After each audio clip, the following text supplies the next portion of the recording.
Waheguru Ji Ka Khalsa, Waheguru Ji Ki Fateh. Hello and welcome to Let's Talk. Today we're going to be talking about domestic violence. I'm joined here by my colleagues, Shantose Kaur and Narinder Kooner, and we've got a special guest on the show today. We've got Sergeant 0072 Gagandeep Bedhi. When I first saw his badge number, is that what you call it? Yeah. Collar number. Yeah, your collar number. I thought 007 and then I saw the 2 afterwards. It's quite an exciting number, isn't it? Yeah. But before we go into domestic violence, obviously it's a really serious subject that we need to discuss today, and we've talked about it on the show before, but we've never had the legal perspective. Before we do that, it's just wanted to say it's unusual to see an Asian Sikh police officer in the force. I know things are changing slowly, but you've been doing this for a long time, haven't you? I've been doing the job now 16 years. Joined in 2000. Fell into the police force more by accident. After finishing university, I was working at the local council. Didn't know what to do. One of my friend's dads, who was the chief superintendent, just said, "Why don't you join the police force?" And it just spiralled from there. So 16 years, had a few ups, few downs. Majority of my time has been within the CID arena, dealing with the more significant offences. Got promoted around 8 years ago, and now I'm just doing a lot of work in and around domestic abuse because that's where I'm positioned and that's where I'm working at the moment. Okay, so what about your parents? How did they feel about it? Because obviously it's not engineering, it's not accountancy, it's not legal, as in lawyers or solicitors. So how did they feel about it? I think a lot of people can probably understand my dad, proper Sikh man. He just could not believe why I wanted to join the police force. As you say, why aren't you a doctor? You know, why didn't you become a solicitor? But now, over time, he can see that the job is a good job and it provides a good career, stability. And if you want to put the work in and you want to basically progress through those ranks, you can do. So he's quite happy now. Years ago, he never used to tell anybody he was in the police force. Now, everybody he meets tells him in the police force. That's excellent. So it's really good to see you there, and we want to see more Sikh police officers as well.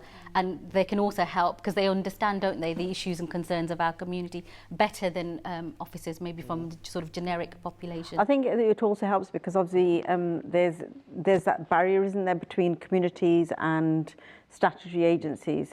So when someone, the community sees someone who they feel they can relate to, and they can go beyond the uniform, it does help. Do you reckon that there's enough sort of like assistance in terms of promoting more people from the Asian community into the police force? And do we have enough women? And do you think it's accommodating in terms of supporting women who may be like young mothers, etc., within the police force?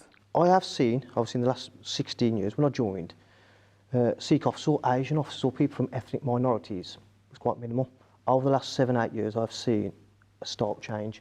We've got a lot of people from the Sikh community, black community, basically the Bangladeshi, Pakistani community who have joined, not just male, female officers. The police are actively trying to promote basically the police force to officers from, people from different ethnicities. They're actually doing a lot of work to say to people from different ethnicities, why not come and join the police force? And actually finding out why they won't join the police force, trying to basically tell them what the police force is all about before they join, so they can understand that it's not just a case of you join the police force and you're stuck at one rank or you're stuck in one job. There's a variety of different jobs, and if you want to, you can actually promote yourself through the organisation to a rank and earn a wage, which is very, very good. When you talk about, obviously, young mothers, etc., there is a lot of officers who are on flexible working patterns, which are plans basically which suit their home life and being mothers, because mothers is the first thing they actually want to do. And the job obviously comes behind that. The police force really encourage staff, if they've got issues in relation to childcare, single mothers, etc., they do actually really look at flexible working patterns. Well, what qualification do you have to join the force, and what age? It's basically, many years ago you could join as a cadet. Now you have to be at least 19 years of age. And they look at a couple of A-levels, they'll say. It's a B-Tech now, which is basically it's a level 3 or 4. People join the police force, many people many years ago joined the police force with no qualifications or little qualifications, whereas people from the other spectrum have basically got master's degrees, etc. A lot of people who are joining now have got degrees. A lot of our senior management are now, who haven't got degrees, are now actually going back to university to basically get those degrees, etc., because it helps with your promotion. Is there something called a fast track application as well, so you can join at a higher level than just the base level? Yeah, what it's basically finished there is basically it was called the accelerated programme. People would join the police force. It was normally people who had a degree, and they had to basically fill in their normal application forms and go through the normal procedures to join. And then on top of that, there was other basically exams and tests they had to sit to basically get onto the accelerated programme. And that was basically putting them into different areas and different departments to equip them for the next rank. And once they were ready, they were basically being promoted through the ranks. Sounds like a really exciting career, actually. But let's get on to what we're here to talk about today, which is domestic violence, and especially violence within our community, because we know it exists, but we also know that people from our community don't like to come forward. The statistics show that, any research that's been carried out. So can you tell us, from a legal perspective, from the police perspective, what constitutes domestic violence? Okay, forgive me, it is quite long. It's a pattern, or it's an incident or a pattern of incidents of a controlling, coercive behaviour, abuse, threats or violence between people aged 16 years or over who are or who have been intimate partners or who are family members. I'm quite happy to break that down because there's quite a bit in there, isn't there? When we talk about controlling coercive behaviour, it is, as we say, somebody who's controlling somebody's daily life, for example, controlling the finances, controlling what they wear, controlling when they go out, controlling who they can see, etc. It's basically having an impact on their life, the control of coercive part. Threats can be a numerous range where they could threaten to say, well, if you don't do this, I'm going to tell somebody something about our relationship, or I threaten to blow your house up, or I threaten to assault you. So it covers a lot of things. The abuse can be mental abuse, it can be psychological abuse. We have a lot of people from our community come forward and they'll talk about abuse whereby it's mental torture, where people say, well, if you don't have me, nobody else will want you. You can't cook, you can't clean, or you're no good, you're worthless. So it's basically general put-downs. So they then generally think that they are no good and they're not going to find anybody, so they stay within that relationship and the cycle continues. And violence is, as we talk, violence, which can be a common assault. For those people who don't know what a common assault, touching somebody and pushing somebody can be a common assault. All the way through up to somebody being murdered or attempt murder. That's violence. It has to be, both people have to be over 16 years of age for it to constitute domestic. And when we talk about intimate partners or have been intimate partners, we talk about intimate in the way it is. There has to be some kind of intimacy. And the way we see all these partners has to have some kind of construction. It has to have some kind of fluidity to a relationship. So if I went out on a date, met somebody, a couple of dates, then I just decide, no, I don't want this no more. Right, and then some domestic abuse starts. For example, they start texting me and harassing me. We would not say that was a partnership. It was a couple of dates where we say, well, actually, I've been out with somebody with a couple of dates. We wouldn't say that's a partnership. There has to be some kind of structure to that. Okay. Family members. We talk about family members in the daily basis of mom, dad, brother, sister. In-laws are involved in there. Mother-in-law, father-in-law, sister-in-law, brother-in-law. And we look about step-parents as well, step-mom, step-dad, step-brother, step-sister. So it's really interesting, actually, about that family. They've included family members in the definition because when I first started out working in this field 20 years ago, it was only partners. Yeah. And when you used to see honour-based violence type or forced marriage cases, then people would say, well, no, we can't accept that family, that person, that woman, because it's not abuse from her partner, that's in-laws or whoever it is, and it's sort of an extended member of the family. And they wouldn't recognise it as domestic abuse. So it's really good that they now recognise that this is also domestic violence. Can I just also ask as well, you've also mentioned partners. And you've given that example of if you go out with someone.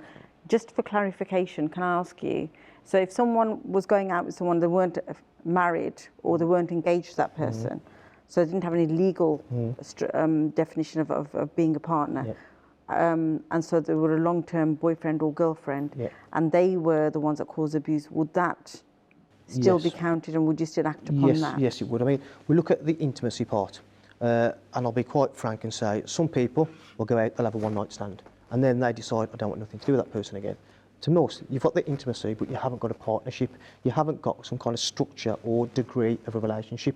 On the other hand, you could have somebody who's been going out with somebody for 6 months and they've been intimate where they've been speaking about things, they're talking about marriage, holding hands, even though there's been not the part where you say it's full-blown sex, that is still an intimate relationship. They've been together for 6 months, they know each other, so they don't have to be married, they don't have to be engaged. It's just from the injured person's perspective, say, yeah, we're partners.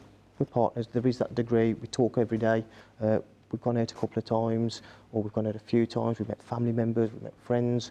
There is a partnership there. Are the perpetrators generally male or?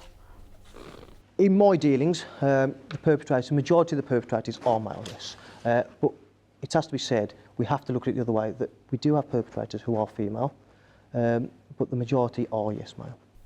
Is there any time when women won't come forward to give a statement?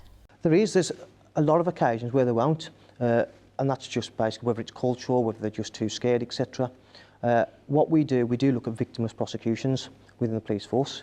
So, for example, if somebody makes a claim to say, well, I've been assaulted by my partner, we look at the assault. If we've got some kind of further evidence, CCTV, we've got a witness, etc., we can look at basically progressing that through the courts without that person basically making a statement or wanting to go to court.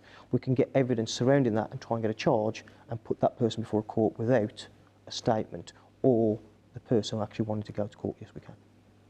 Okay, because in our South Asian community, the pressure can come from the family. You know, if a girl decides to withdraw a statement, or has it come from because her parents are saying we'll lose face in the community, so that the pressures can build up for a woman from all sides, her children, her brothers and sisters, and she could say, no, I want to withdraw this, but then go back to that life, that circle. Yeah.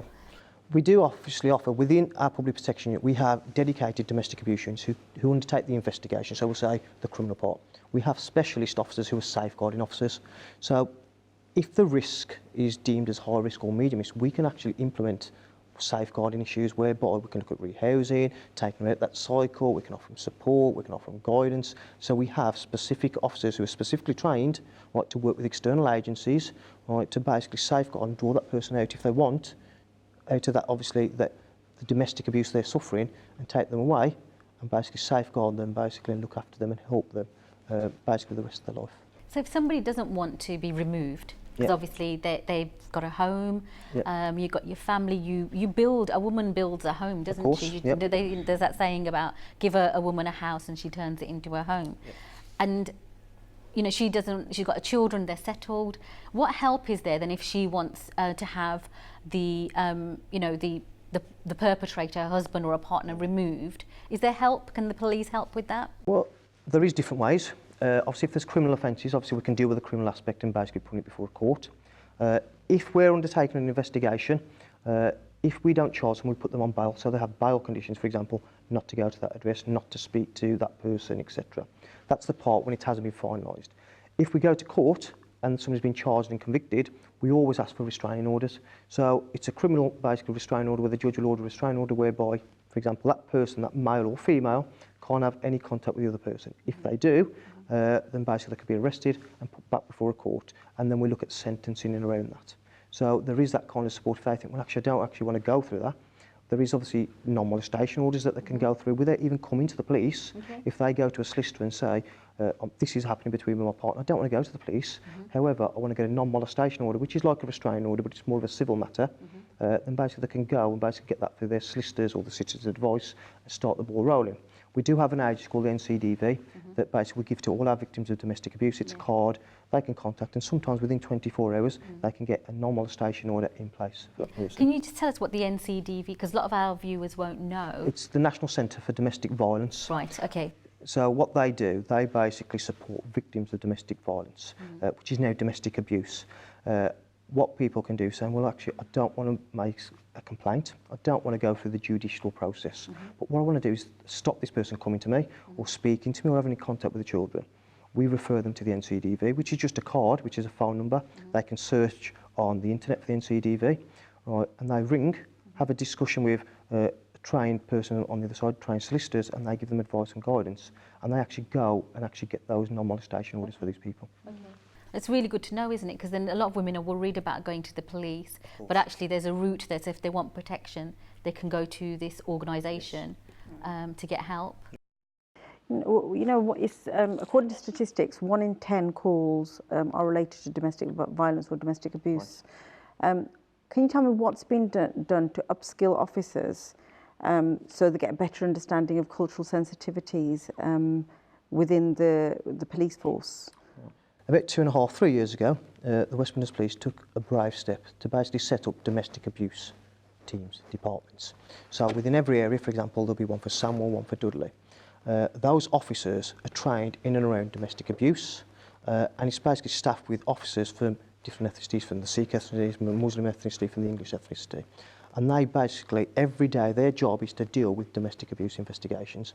So the upskilling comes internally, whereby they're sent on courses, they're trained in relation to investigation, and they're trained through their detective sergeants and other detectives, because it's a mixed economy of police constables and detective constables. And that basically is a daily thing that they deal with. So as time goes by, as we progress, we understand basically the investigation totally in domestic abuse, whether it's an assault matter, whether it's an honour-based abuse matter, whether it's a forced marriage matter, a stalking matter, etc. We deal with those on a daily basis. So we're aware and we basically deal with them as effectively as we can. Why don't Sikh, with the Sikh community, why don't they come forward to report abuse? It's a question that I wouldn't be able to 100% answer, but what I can say, at the present moment in time, West Midlands Police last year started to take steps to basically put out to the Sikh community about domestic abuse. So what we're doing at the moment is working with organisations like the Sikh Helpline, Women's Aid, etc., to start basically publishing posters, etc., in Punjabi that can go into local temples, community centres, stores, etc., based around domestic abuse, explaining what it is, what honour-based abuse is, what forced marriage is. Shows like this is what we're doing, working with S.W.A.N and other organisations, that we can basically get the message out to people saying domestic abuse is a crime, and this is where it is a crime. I think a lot of people think it's just violence. There's a lot more to it than obviously we have discussed to domestic abuse. And then we're actually going into refuges where Sikh women have been basically domestically abused, and speaking to them and asking them, how could we improve our service? What can we do, and what stopped you coming towards ourselves? So we're trying to basically get the message out that domestic abuse is an offence, and we're trying to basically do it within the Sikh community, and hopefully once we've tested this area, we'll basically look at basically moving it across to other communities, the Muslim community, Bangladesh community, etc. So it's a piece of work we're undertaking at the moment. I think one of the reasons that Sikh Women's Action Network was set up, because in relation to lots of different issues, there's lots of misconceptions in terms of if you come forward and you're suffering with this, or you know that this is what's going to happen. I mean, people have fears such as you know, if we come forward, our children will get taken away, or if someone's come from abroad, from India, and haven't got a social circle here, they get threatened to say, oh, well, if you can't go forward, or that's fine, go to the police, but you'll get sent back to India. So I think part of the work that we need to do is also to dispel some of those misconceptions and put the facts out there. And we've had people say to us that people would feel a lot more comfortable coming to a woman if they were a victim of domestic violence as opposed to going to a man, because they can relate. So those are the reasons that Sikh Women's Action Network were set up. So are you linking in with a lot of, I know we're working together, but a lot of other organisations, because although people aren't coming forward to the police, they are coming forward to the likes of other, I'm not going to name any other charities, but to other charities where they are supporting victims of DV. But there's we've got the NICE principles, and people aren't always working in accordance to that. So sometimes we get organisations who are trying to do mediation, and I know that's not supposed to happen as well. So how are you working to make sure the way that other community organisations deal with these issues? I mean, we're fortunate because we've got Sahdaish, who's an expert in domestic violence and has worked in the sector for over 20 years. But other organisations aren't always working in accordance to the right guidelines. So how are you educating those organisations as well to say that this is what you need to do? That is a work in progress. As I said, we are trying to obviously now link in with different organisations. Very recently, about a month and a half ago, I delivered some training for an organisation, the Sikh Helpline, in and around domestic abuse, to say what domestic abuse is, and what basically they have to do if a matter of domestic abuse is reported to them. You rightly mentioned saying, obviously, what will happen, a domestic abuse issue happens within our community, and people think, let's sit down and talk, let's do some mediation. We totally say mediation is something that we don't look at all, because we know, and I know, and everybody probably knows who's watching, mediation will basically help for a day or so, and then the issue continues and continues. We're not then able to safeguard somebody, look after their needs, and carry out an investigation if we need to.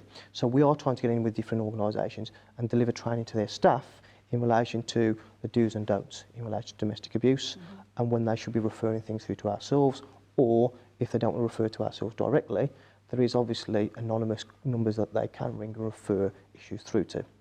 You did mention the fact that a lot of women who think that if they report an issue to ourselves, they're going to have the children taken away.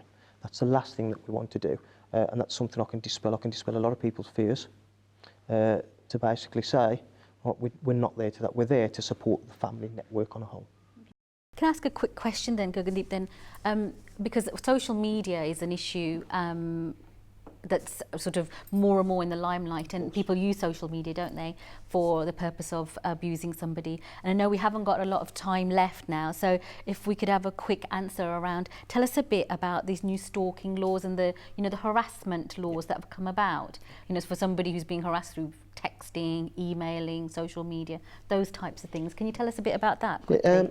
Stalking, the law was brought in about a year or so ago, which is an add-on to the harassment, whereby you can have general harassment, somebody texting you too much. Stalking is a lot more intense, whereby somebody's following your home, monitoring your phone network, different things, following people at work, just checking up, turning up unannounced. It gives us greater sentencing powers. Harassment, you'll probably get 6 months, where stalking you can get up to 5 years, 2 to 5 years. Okay. So it's given us greater powers to sentence people. We used to deal with them under the harassment, but now we look at stalking as well.